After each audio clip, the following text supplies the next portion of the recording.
Hello, My name is Brynna. and my name is Hanah, and this is week 4. of Choreo class, Technical track. Let's do it. August. Okay.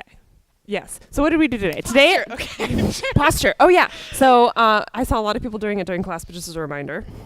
Yeah, so we had everybody lift up their arms and then relax their shoulders. And then also if your butt was kind of sticking out, like tuck it under. Like it doesn't need to be ballet straight, but just trying to lengthen from the bottom of your, or the top of your spine to your tailbone. So lengthening that, your arms are up, relaxed, then bring it out to the side. So again, this time you're making your arms as wide as possible, and so this time from here to here you're really lengthening that, and then put your arms down. So now your whole back should be like wide and lengthened. So that's opposed to dance posture, because sometimes when we're like, we have good dance posture, then your back muscles are like, your shoulder is compromised and your range of motion is compromised because you're pushing out your chest like that. So like nice, this neutral, and versus relaxed. This. Yeah. Cool.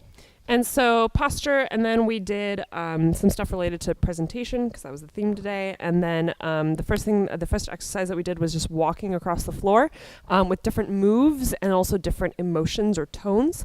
The idea being that when you enter or exit from a performance, that's almost as important as the performance itself.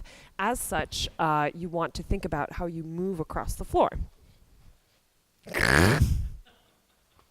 Just like that. That's literally what we did. And then we also did another exercise about presentation, about how do you show yourself to an audience. And for that, we did Fall off the logs. fall off the logs. 8, 1, 2, 3, 4, 5, 6, 7, 8. 1, 2, 3, 4, 5, 6, 7. So same thing. You can take an emotion or tone to shape those in different ways. And then also we practice like making eye contact with people and practicing our posture still, even as we do those. The important thing being eye contact and posture. And we talked also about like where do you look at? Do you look at the audience specifically? And we kind of gave a range of answers. When I'm thinking about the audience, I kind of default to like making sure that I look a little bit up into the corner of the room. That way I'm opening myself up, but I also will take time to like look down at the audience. But I don't want to be doing that the entire time because that'll bring my entire posture down. Indeed. And then similar vein, we worked on forward swing outs.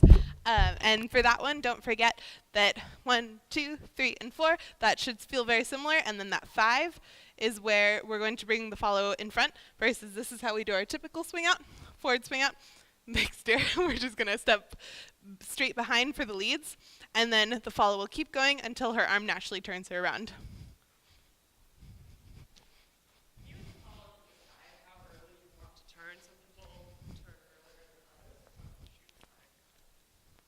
As a follow, you can decide how early you want to turn around. Some follows like to prefer to turn earlier than others.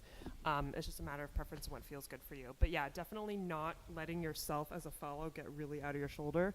I even actually, when I do my forward swing out, I am not here at any shape or point. The point of being forward is not to be 110% forward, but I will actually always be a little bit here because I want to make sure that I'm keeping my shoulder protected and engaged. Great. And then I think the last thing we did was choreo, right? Yeah, we just did a simple choreo with you had to have an entrance and an exit of some sort, and then just something in between. And it was great. Yep. See you next week when we choreograph something for the 30-second showcase!